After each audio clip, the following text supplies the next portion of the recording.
Rawere ma kama utingo Sifuna, utingo Babu Owino, mosewuok kodu te un tung mosuo, moko kuom gi wacho ni nodhi e sirikal ma ok oyudo blessing kwa kuom jakom, moko bende wacho ni koro gin gichako linda mwananchi, wach mar linda ground ok gidwar.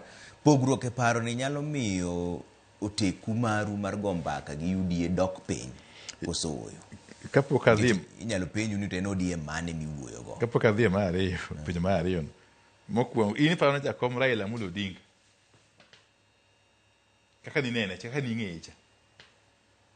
Ne nyalo yie mit joge ma jochama ne wuok to join sirikal koko yie. It's impossible. It's impossible. It's unbelievable. Okay? Okay. The kind of thing and food soldier Raila for a very long time. Raila was my political role model and mentor.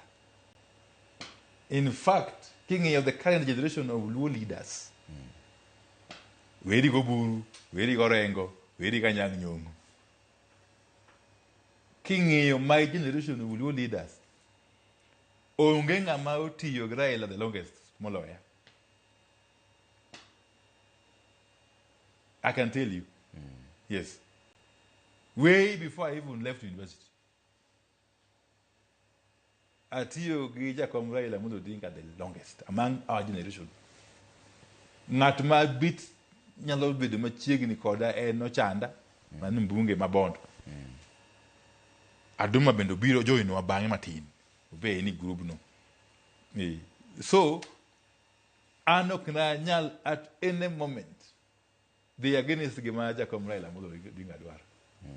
Can you issue great and you mana internally? And many times, by the way, na advice politically. Many times, okay? Come in nani? Yes.